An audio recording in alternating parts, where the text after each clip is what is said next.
Well, what I was going to do was ask you guys, name any city in the world.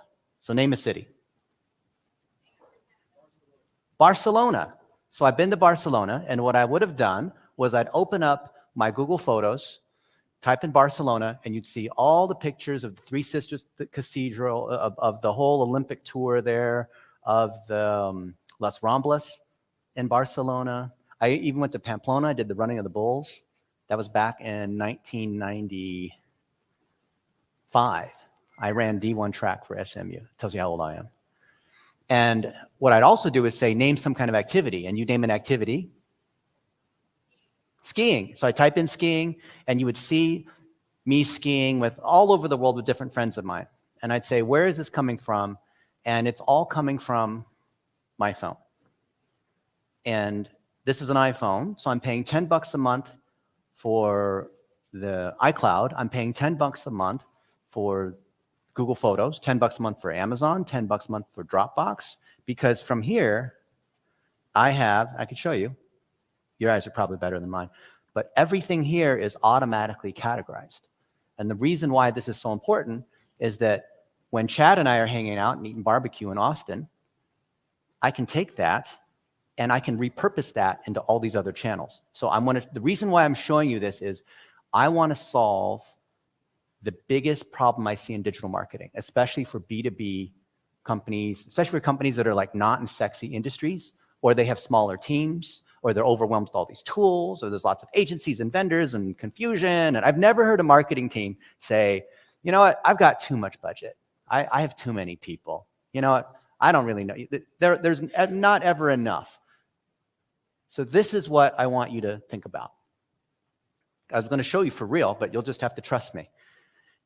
When you have the collection of content, Zooms, customers and clients talking about stuff, podcasts, any kind of content that you create on your cell phone, maybe you're vice president of marketing, you have figureheads, all this content in the first stage is separate from all the different channels that are over here. Most people, when they think about channels, they think, I'm going to make content for TikTok or for YouTube or for Twitter or for Instagram, and I'm going to post, Facebook, whatever, stories, or they think they have to produce all this other kind of content, right? That's what most people think.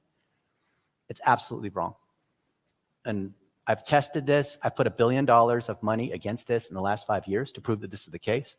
When you produce content here, independent of any channel, you can then process it, meaning you can repurpose it. You could use tools like Descript or the whole Adobe Creative Cloud suite or whatnot to be able to chop it up, to transcribe it, to make it squared, to pull out snippets, to do whatever it is, and then that can live on all these other social channels.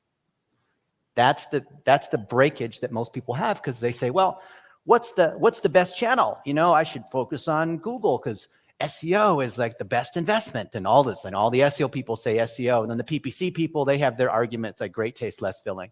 And the social media people come in and they say, no, social media is where it's at because TikTok is all this, right? TikTok paid me a bunch of money to write a book, and it's the best-selling book right now in social media on Amazon because they pushed it, and Perry Marshall is my co-author.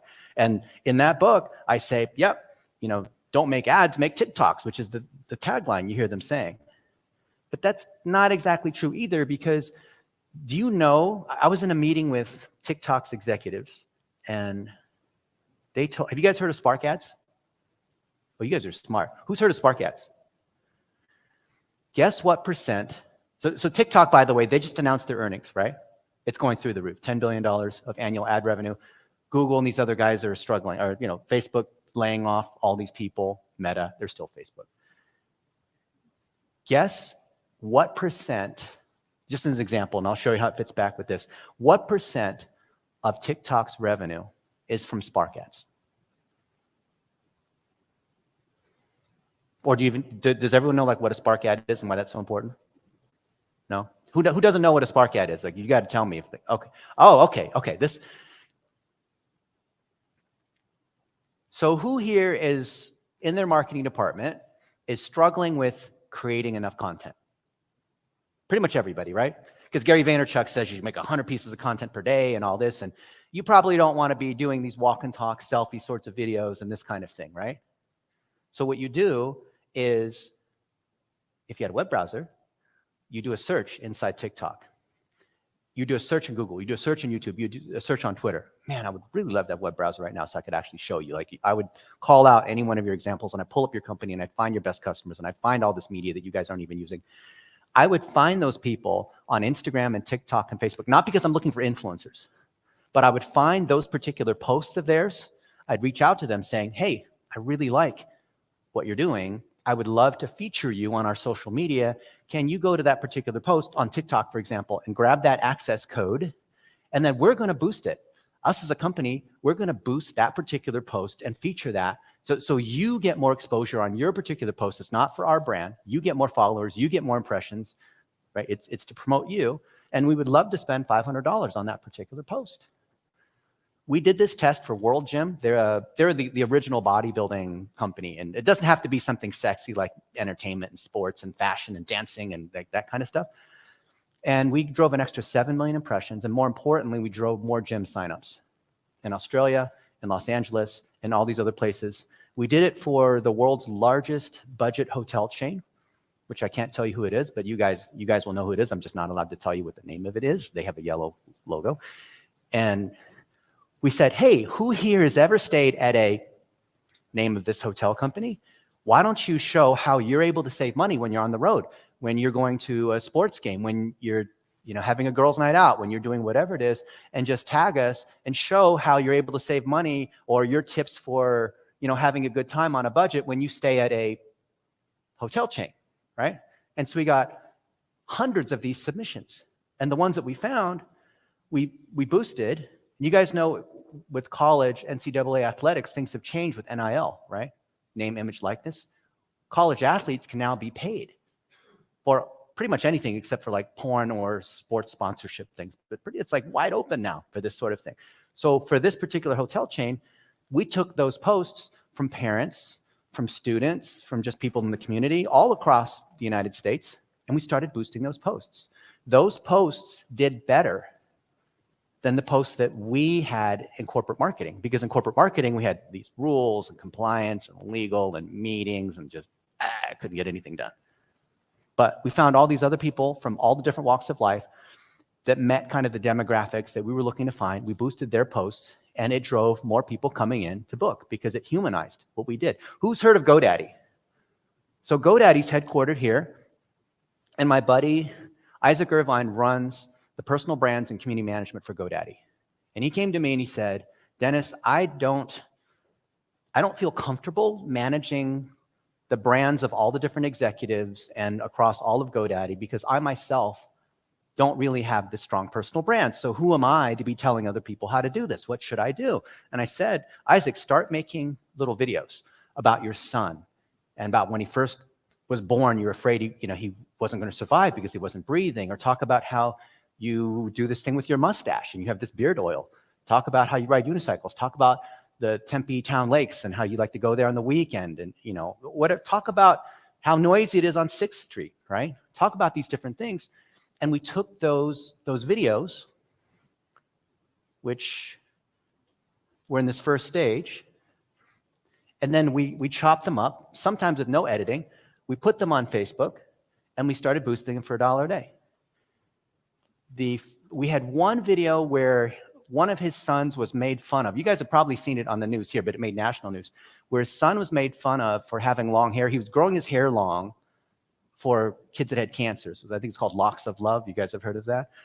And we took that, featured his story, where Isaac was interviewing his son, like, hey, what happened today? Well, I was made fun of at school because they said I looked like a girl because I had long hair, but I'm growing out why are you doing that? Well, I'm growing out my hair because I'm donating it for this cancer cause. And that video got 100 million views. Initially, it only got a couple thousand views, but we took it on Facebook, we posted on Instagram, we boosted it to people that work at CBS, at the local syndicate, we boosted it to Ellen, to Fox, to all these other shows, and then we got them on TV. So when we got them on Ellen, we then boosted that particular clip so that could show it. We just basically kept stacking. It's like a PR strategy, right? Any kind of content you have, you can stack because you can come over here and promote this. I'll show you something funny. I think it'll be here. I didn't even want to play this thing here. All right, if I could play this, you would see me and Mark Zuckerberg argue live in front of 3.5 million people on CNN. It was an absolute blast. You could probably find it on YouTube or whatever it is. So I got a call from CNN. They said, hey, we want you guys in the studio tomorrow morning. Do you guys remember Cambridge Analytica? And all this stuff about like privacy and your data, and the Russians are trying to manipulate the election and all that. And so for some reason, like they thought I was a guy. So I was in here arguing with Zuckerberg, and they're asking me questions like, hey, do you think Facebook should be regulated? I'm like, yeah, it's addictive. It's like cigarettes. I mean, do you think the tobacco companies should regulate themselves? No, I don't trust any of these guys. And then Mark Zuckerberg, what do you think? Well, I'm not saying the government shouldn't regulate us, but blah, blah, blah. Like, yeah, I know you don't want to be regulated, but you have these 13-year-olds that are being manipulated, and the most dangerous, destructive thing, most destructive technology in the history of mankind is the Facebook newsfeed algorithm. Go ahead and argue with me on that. It's absolutely true, right? So I crushed him. And when that was done, I had all these friends of mine. They're like boarding planes. Like I was boarding the flight and I saw you on CNN. My mom was calling me. Facebook executives were texting me saying, dude, you can't be saying shit like that on TV. Come on. I don't work for you. I can say whatever the hell I want. But stuff like this, I took this and then I used this $1 a day strategy, which was that fourth component, and I boosted it to all the people who work at the New York Times, who work at CNN, who work at NPR, who work at the Wall Street Journal. So I got more and more media coverage. So the more media coverage I got on that, the more I was able to get into more media, and the more I was able to establish myself as the #1 guy when it comes to Facebook marketing. Like you do a search on like whatever. And it really is kind of an SEO strategy, but I never did SEO. What I did was I got some kind of high-powered media coverage. CNN's what, a DR92? Some ridiculous number of backlinks. And then when they link to me, and I boost those particular posts, and it drives huge, huge engagement on YouTube and Twitter and whatever, because I'm running ads against it, and I'm getting a 30 to 40% click-through rate, right? Because it's super relevant. Then that helps me rank on SEO because Google is taking into account those signals. Right, Alejandra? They absolutely do. When I was at Yahoo, we would claim that we didn't, but we absolutely did. And a lot of people on my team went to go work for Google. Shame on them. Some of these people who used to work for me 20-some years ago, they went to Google. Google then IPO'd a few years later, and some of the people on my team made over $100 million in that IPO. And I stayed at Yahoo. I only made a few $1 million, but no one's crying tears for me. I had enough to retire, not like mansion retire. I had enough to like not have to work if I lived a normal lifestyle. But why was I telling you that? Oh, because it's the same algorithm that goes across all of these different networks. So if you think about, there's so many different channels in PR, SEO, and email marketing, and chatbots, and all that kind of stuff. They're actually all the same thing. Because if we go back to this framework, this is the only thing I want you to understand today, because this is the end of the conference, and after I'm done in a few minutes, we get to leave, and hopefully some of it you'll find interesting. But when you have any kind of, think about, you probably have some kind of content library. You probably have a content calendar. This is our like Thanksgiving promo stuff. This is our Christmas stuff. This is like, that's wrong. You want to find your greatest hits, your very best content that's ever performed. You're going to spend 80% of your time digesting, amplifying existing content that's already done well. You're winners. 20% of your time on new content. Most people spend 99% of their time making new content because now we're into the Black Friday campaign. Now it's Christmas. And now it's like we have a new product launch, and now we have a new vice president. And now we have this new thing we need to talk about, this new campaign. We're going to talk about whatever, Valentine's Day. If you are performance-oriented, and I assume everyone here is performance-oriented, and they're not being measured on the number of impressions they have, or the number of tweets they put out there, or the number of emails they send. But if you're measured on sales and leads and revenue, and like some kind of like actual business metric, you're going to be spending all your effort on optimizing the content that you already have. Anything that's already done well. Think about, the videos about your product, or about, I think people here from ServiceNow. Let's talk about who some of the best technicians are. Let's talk about our favorite customers. Let's talk about where the CEO's on a podcast. Let's take any of this kind of content, chop it up, publish it to the other channels you're not already on, So put it on YouTube Shorts as a 59-second video. Put it as an Instagram story, reel. Put it on TikTok. We've done this. We've literally taken something that worked on another channel, for example, something that worked on YouTube that did well, look at the stats, view-through rates, this kind of stuff, transcribed it into a blog post, used SEO tools like Link Whisper and Rank Math we have all kinds of favorite tools, to then link between these different tools so we can take something that already worked in one channel and we get it to work on another channel. We take something that worked on Reddit and then we copy it over into Twitter. And then we $1 a day against Twitter. So I'm the guy who used to, if you hear about this $1 a day thing, that's me. I've spent a bunch of money doing this. A lot of people, this works in every particular industry. But you take something that works, process it so it can live on another channel, and it's like multiplying your money. This is where I think marketers, the bigger the company, the more they're going to have this kind of issue. Like working with like Nike or Starbucks or these kinds of guys, they have so many different silos because just the SEO team's like 10 people, like, ugh. And then the PPC people are separate. Like working with Allstate Insurance, they put the social media team under the SEO team, and then it was just, anyway. So you take what's already worked in another channel and you just copy it into another channel, something that's already worked, that was a greatest hit. You copy it into another channel, and then if it's a social media channel, you put $1 a day against it. That's the whole strategy. That's the whole thing. This has nothing to do with Facebook or TikTok or Instagram or YouTube or Reddit or Snapchat or whatever. I've got a best-selling course on Snapchat, but no one cares about that right now. It's this. Here, I'll show you what the framework is. I know this is like looking at my examples, but because I always want to practice what we preach, right? I have the best-selling book in social media on Amazon. It's this one. You know how this is the best-selling book in social on Amazon? Because I'm using ads to keep it there. You can choose whatever category you want. Like the bigger the category, the more money you have to spend. Oh, and it helps to have Perry Marshall as a co-author. He's the #1 best-selling author for Facebook ads. I've written several chapters in that book, Google ads, all that. All right, so this is how most people think about networking, like an event like this. Oh, let's play bingo and take pictures with the other speakers or whatever it is. Or who do we know? Oh, there's Gary Vaynerchuk, and let's take a picture like all the millions of other people that are doing that. This is wrong. What you want to do is you want to organize according to topics. These are all these people. I like these people. I can tell you all kinds of stories, but I probably can't play on any of it. Okay. So forget about my face here. Put your company brand here. Think about topics that people who use your company, your products and services, you should actually draw this out. What are 6 things that your customers would expect to know about your brand?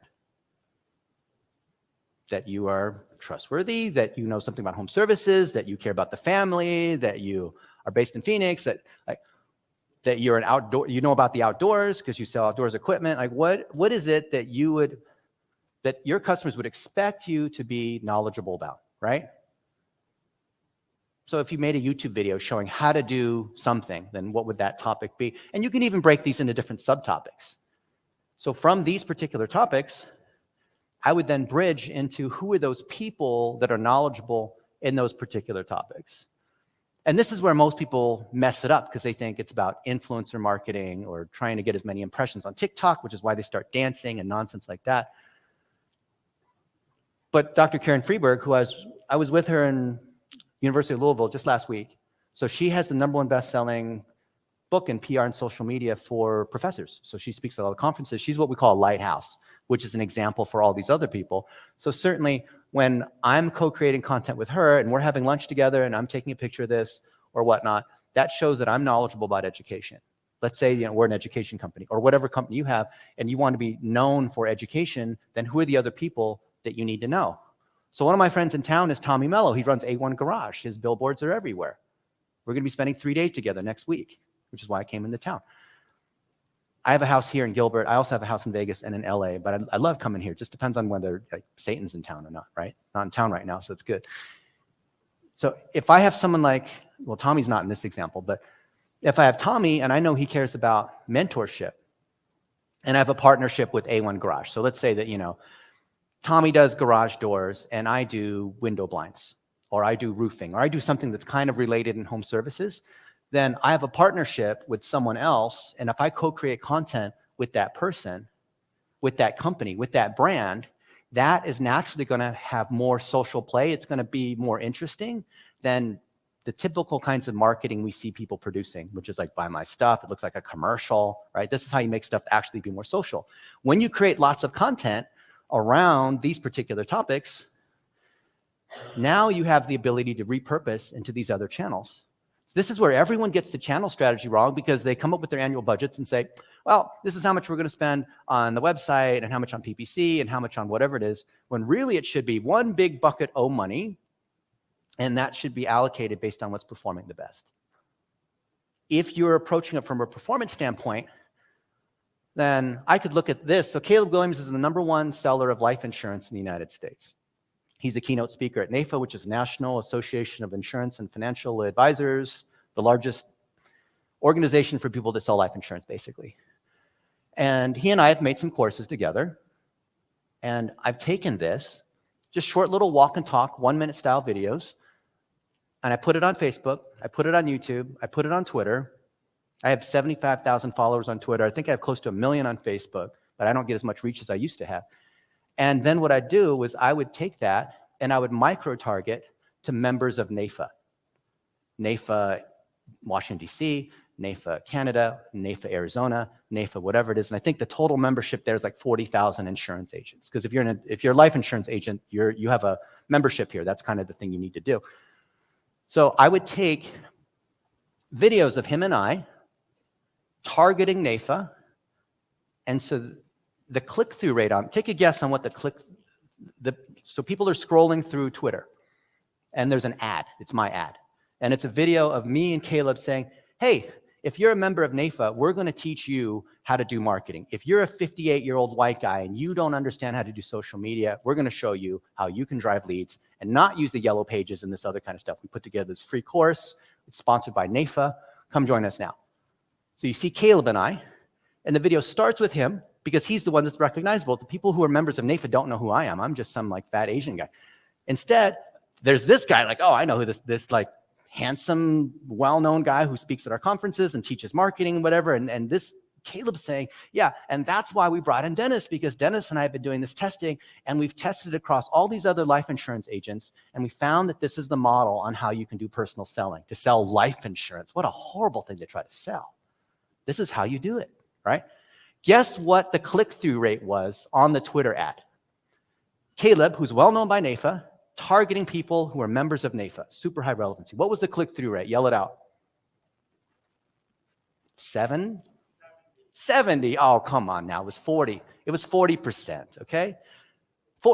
That means 4 out of 10 people that are scrolling stop and click on the thing and go to the website to then watch the video and sign up and all that kind of stuff. And I think like 1/3 of the people signed up.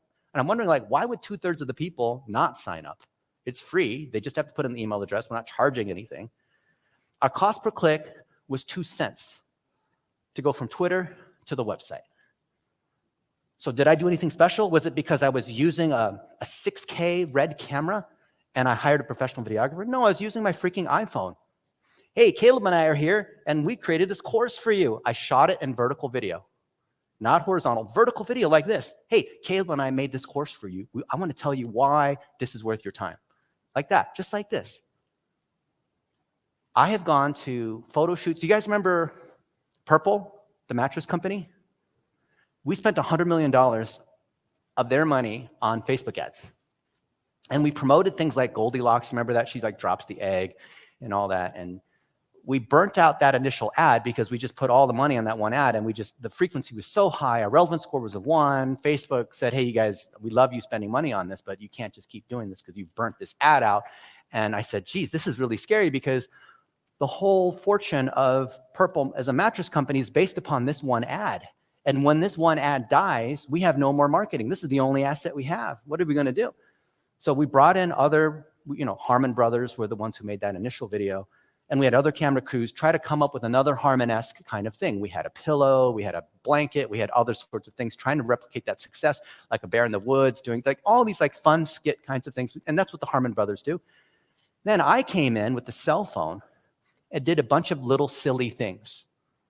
And intentionally unprofessional, intentionally amateur, intentionally all the people that are cinematographers and film production, Oscar, whatever, Emmy award, Emmy radio, I don't know, like whatever it is, like, you know, movie kinds of people who know how to film things appropriately. I just broke all their rules. And me with the cell phone, I'm driving higher click-through rate, better cost per lead, better ROAS, better cost per sale, just by using a cell phone, by doing everything that looks the exact opposite of what an ad looks like. Why? Because it's vertical, because the background's moving, because it doesn't have perfect lighting, because it doesn't have perfect people with perfect hair. You can tell like when it's an ad, right? Like, you can obviously tell it's an ad. It's just super obvious it's an ad, right? So we're making stuff that doesn't look like ads, and it's winning. And this works for the most boring B2B brands that are selling like IT security services, right? Does anyone here have a challenge like trying to make interesting content because you think you're in a boring industry? In the red, what do you sell? Moving company. I wish I could pull up a browser because then I would analyze your SEO and social and all this stuff, which I'm really good at. Like, dang it, Aaron. Where's Aaron? Making me mad. He's not here. Can I open a web browser? No, you guys he'll get mad at me.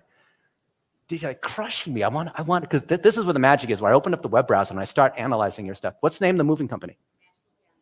National Van Lines. And when people think about National Van Lines versus United and Allied and what is it, like the 4-man in a truck or whatever it is, 2-man truck. So how is National Van Lines different?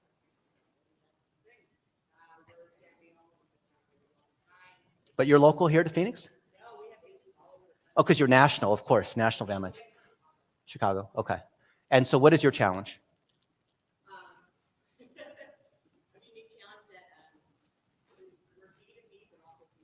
Okay. Mm-hmm.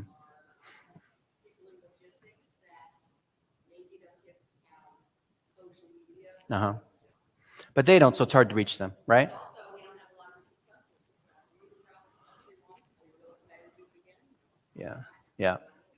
Yeah. Lower LTV because you don't have the repeat, but B2B is harder to get. What's your name? So Jessica is a marketing manager for National Van Lines. So we put National Van Lines here. And so when we think about moving companies, what are the things you think of with a moving company? Like, they're going to mess up my shit and break it and not show up on time, right? You have to, let's call it what it is, right? Or they're going to take too long or charge me too much, or they don't understand how to deal with like valuables or jewelry, or, you know, or maybe there's things related to, so in the process of moving, what triggers moving? Maybe we had a baby and we need a bigger house. Maybe we're relocating our office because like COVID caused things to shift where now we need a smaller office. Maybe people are, you know, I need to go take care of my mom, or, you know, and she's a hoarder and we have to take her stuff and put it, like, there's all these situations, right? So think about, what is that one where they, like storage wars, where like they auction off all this stuff? So, you know, maybe I could partner with these other companies. Maybe it's a life stage thing. The kids are going to school. So if I think about, for Jessica, National Van Lines, what are these different topics? Maybe there's like life stage things. Maybe there's funny things that happen during moving.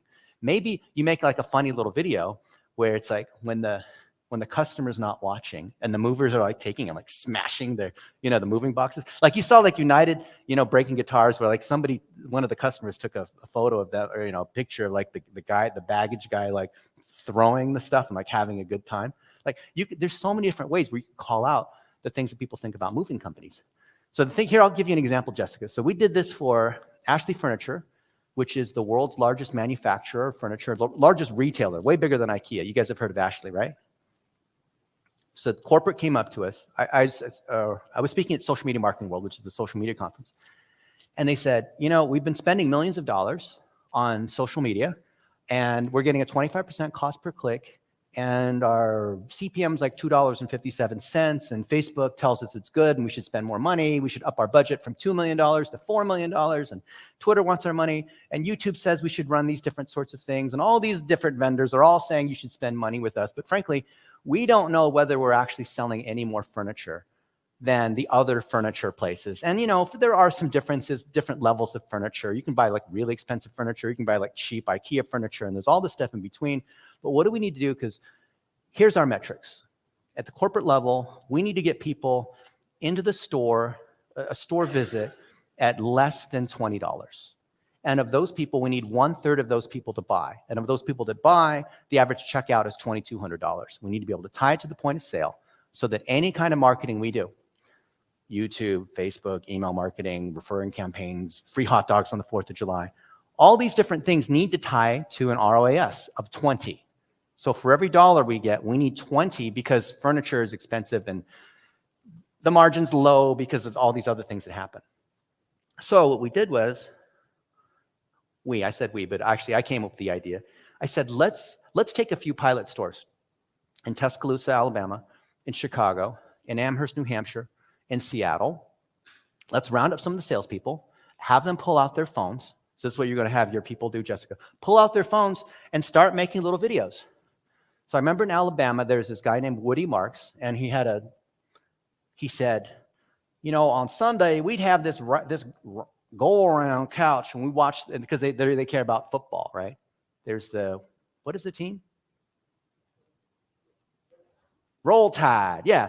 Yeah, so that's that. They say roll tide. I don't understand what that means, but that's for their football team. And so we roll. They say blah blah blah. We support Alabama football. Roll Tide, right?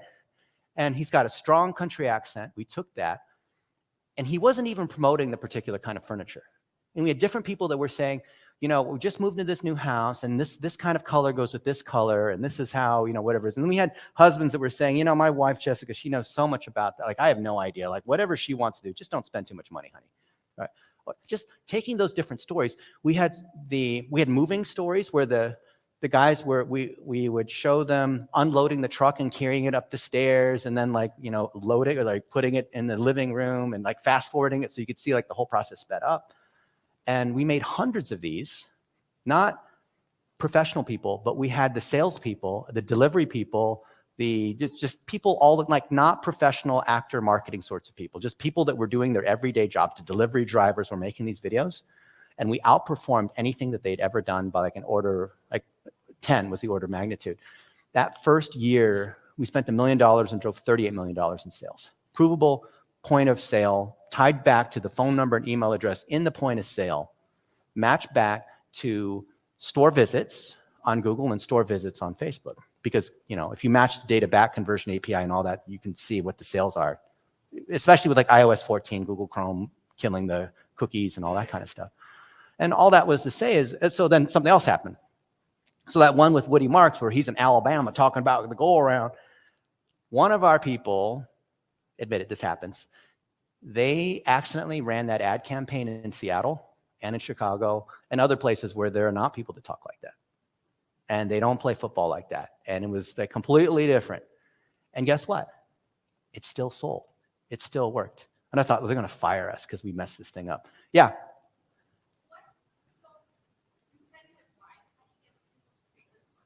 Yes. So with the salespeople, salespeople will have like a weekly sales meeting. So you go to the back, there's a break room, and there'll be like a vending machine and like the HR posters about like employment and wages or whatever it is.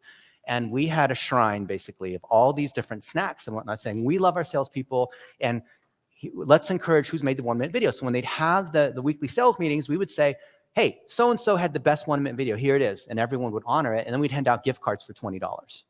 And we repeated this across all these different stores.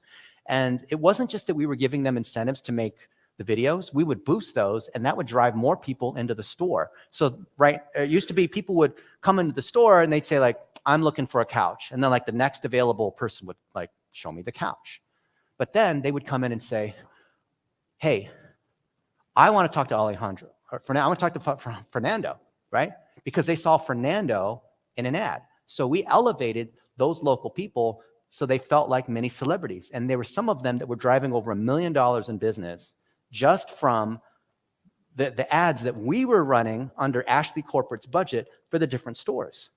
So all the other salespeople saw like, oh, wow, there's like so-and-so, Suzanne's making all this money and Ashley Corporate's spending this money and people are coming in and they're asking for Heather, they're asking for Suzanne, they're asking for Bill. Well, I should make some 1-minute videos too. And it wasn't just the young, attractive females. It wasn't the people who were the most extroverted. It just, there was no, I couldn't, like, I've done this a long time, but I can't figure, I've never been able to figure out what a winner is. Like we did something for the Golden State Warriors we ran their ads for 5.5 years, which is awesome. And then they kicked us out because they had a new CMO who brought in her people, and then they started losing. But I could say, like, while we were there, we were winning, and we were doing really well. And we'd create this ad grid. We'd have the ones like Steph Curry makes a half-court shot, or here's, Draymond Green doing something, or here's a fan, like the grandma who's, and she's got personality because she dances. Or like we had all these different sorts of scenes. Or, hey, LeBron James is coming into town, and, you need to buy this ticket before it sells out. Or here's a family pack where instead of a season pass, it's, here's all these different things. And there'd be 100 of them. And I would think, we'd look at this and say, what's the winner? And I'd be like, I don't know. I kind of like this one. I think this one's going to do the best. And other people, the VP of marketing or the head of sales or the head of social media, each of these people would say, oh, I think this is going to do the best. And we're all wrong, completely wrong. Because we'd put it out there, we boost it for $1 a day. And this is the beauty. When you have lots and lots of content, just imagine that these are different basketball players and different topics and whatever. And it's for the Golden State Warriors, right? Just imagine different topics, the community and basketball and entertainment and the family. And it wasn't even about the NBA, because when the Warriors were doing really well, people who didn't care about basketball, they wanted to do this thing because that was the hot thing to do. So we had these different pieces of content here, and we found something worked on Facebook or Twitter, we would just put more and more money against it. Do you guys know Infusionsoft? They're called Keep now. They're down in Chandler. And we did this where we wanted to help them get more email leads. Talk about how you have an all-in-one CRM that's a shopping cart, that does texting, that does all these different things. And say they're trying all this stuff like, customer lifecycle stuff, or sign up for, how to learn how to do email marketing and how to use the campaign builder and all these different sorts of things like this. Come to our conference. And I said, no, let's tell stories. Let's take Clayton Mask, the founder, and let's have him eat some fried chicken, and we'll just ask him questions. It's just like the whole like hot wings, kind of thing. Or let's do a walk and talk with some of the top customers. Like Susan Sly, who's one of the top women in multi-level marketing. Like, Susan, how do you use email marketing? What kinds of things do you say to the women that are your downline? And so we featured these different stories. We had Natalie Ferreira, who now runs social media at Snapchat, but she was the digital marketing coordinator that was her title, digital marketing coordinator at Infusionsoft, but then they changed the name to Keep. And we had her make videos, right? Saying, hey, is marketing confusing to you? Let me show you something, whatever it is. And we had hundreds of these videos. We boosted them all for $1 a day. We found certain winners. The ones that won, we put $100 a day against it. The very best one, we put $1.1 million against. And that thing performed so well, the cost per lead was a third. And this is B2B software. What a horrible space to try to compete in. Very boring, right, Fernando? You know this, even though SEMrush is cool in different ways.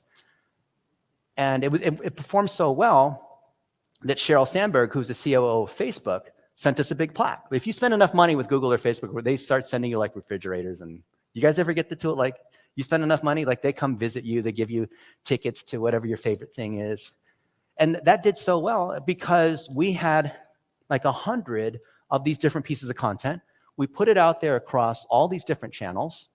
And instead of saying like, I think I know better, I'm just going to test against this particular framework. The thing is, I know what the framework is. I know what our goals, content, and targeting and strategy is. Oh, there's me and Jake Paul. I'd love to play some clips of me and Jake Paul, but can't play anything here. I just can only go through some slides and tell you stories. But we take all this content, chop it up in different pieces, put it out here without any sort of judgment. It's not random because it's all based on the structure of that topic wheel, right? Don't come away with this thinking like, well, Dennis says, just make lots of random content. No, it's still based around the topics. It's still based on the relationships of people who are authoritative in those particular topics. So that same framework is there for Jessica. But when we're thinking about moving, there's only certain topics that come to moving. Got lots of little stories about, all these people have their moving stories, right? You can even take people, look at your best reviews and say, wow, I really like, Jessica, the review that you made. I would love to interview you for 5 minutes on social media, on Zoom, right? Do I have your permission? Yes, I do. Okay, cool. And then take that, put it on TikTok, on Facebook, or wherever, and then move to this last phase, which is boosting for $1 a day. When you find a winner that's working on one of these channels, you then boost it. And the beauty is, and this is, so as long as there's no like owners in the room and it's just like the heads of marketing and us workers here, when you find a winner here, you just let it run forever. That's doing 80 to 90% of your work. Most of the stuff, when I come in and audit these other clients, we find a winner from 2 or 3 years ago, and they just forgot about it because they're on to the next quarter, they're on to the next year, they're in more meetings and more PowerPoints and more planning and whatever. And I'll say, go back to that thing where you found a winner and just put more money against it. Because the idea of people that are moving or having a baby or worried about their stuff breaking or we need to put away, like one of my friends, he passed away last week, and it was a horrible sort of thing. I won't go into all the details, but I had to be in DC a couple days ago to take care of a bunch of things. And we had to put stuff in storage, and it was really kind of sad because, we're going through these different memories and kind of, he died at 22, which is really sad. And, we had to think about a lot of these things. And, if we had a moving company that was telling different stories. Mark, come up here. It's my buddy, Mark Wagner. He flew all the way from New York to come help out here.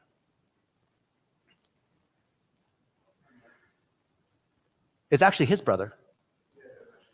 His brother. We used to hang out. And it's these stories, right? Think about all the stories of Luke. Think about all the memories that you've ever had. Think about all the things, By the way, have you guys ever watched reality TV? Has anyone ever seen Love During Lockup? No? He's the star of this one. He's the celebrity millionaire one that all the women are trying to get with. You could Google it, you can see it. He's going to have millions of followers soon. Anyway, I like to embarrass my friends.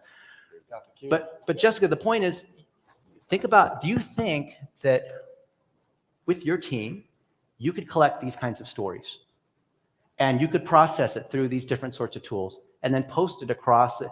And I don't know if you've got like this big legal for national van lines where like, whatever. Do you think that you could put stuff out there to do that? Yeah. Take screenshots of those reviews. So where those reviews come from? Google, from Yelp, Facebook? Okay, yeah, those are great too. And then what you do is you take a screenshot from Google and you paste that into Facebook and say, thank you so much, Mark, for leaving a review because I feel so bad about your brother and we're so glad that we could be here, in your moment, and be there with you. Or that's just a humanization of doing that. And then you can turn it into these compilations, like the 10 best moments from, people that are having these different life stages. Yeah. Who else has another question or thoughts about this? I know I've been kind of rambling. What do you guys think about this? The idea of this content factory, where there's these 4 stages. Is this weird? In the back, gray shirt. Oh yeah, toss the thing there. That's actually soft, so you can't hurt anybody with it. Super soft.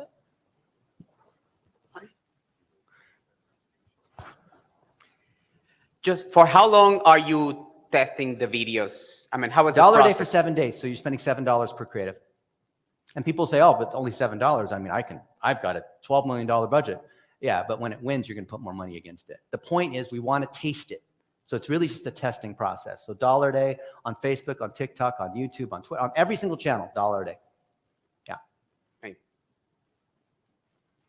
you. Are you guys cool on the idea of this content factory where there's these 4 stages? Each of these pieces is a separate bucket. They're all... this is your strategy. You're going to spend most of your time here creating goals, content, and targeting. Then you guys have virtual assistants or maybe people that you get from, what's the university? There's a couple of these universities that are here, like, hire college kids or whatever to process this stuff, publish it with your oversight, of course. Maybe you have some editorial person if you have a big enough team, and then someone who's in charge of advertising, just boosting for $1 a day, which can be you because this is so easy to do. But this is the structure of the modern marketing group. It's not like SEO and PPC and the website and email, because then that fractures the strategy. Then it becomes so channel specific that you're just here and you're separated from, you fracture the ability to tell stories. You're not customer centric anymore. All right, we got like 1 minute left. Someone ask a great question. Oh, no, I was just going to comment. So I work for an electrical supplies distributor. We represent 600 suppliers pretty much. We have 21 locations across Western Canada. We've got 180 sales staff, and it gets, with marketing, we get overwhelmed because there's so many different inputs that we're getting on content that we should be creating. And it's kind of been like, create the content and I'll boost it. Like I really love that idea. Thank you. So you have physical stores where you are a distributor. Well, you collect from all these different manufacturers. And what niche is it again? Sorry? What niche are you in? Electrical distributor. Distributor, so it's B2B. Contractor, yes, B2B, yes. So it's not like Aero Electronics. Sorry, can you repeat that? Aero? We do supply like Aero electronic pieces to like OEMs that are building planes. Oh, I see. So so you're not going direct to consumer. So you already know who B2B, these other customers are. But even though that's boring and you have so many different suppliers or whatnot, you could certainly feature the supplier of the month or whatnot, right? Yeah. How strong is your SEO? He does our SEO. It could be better.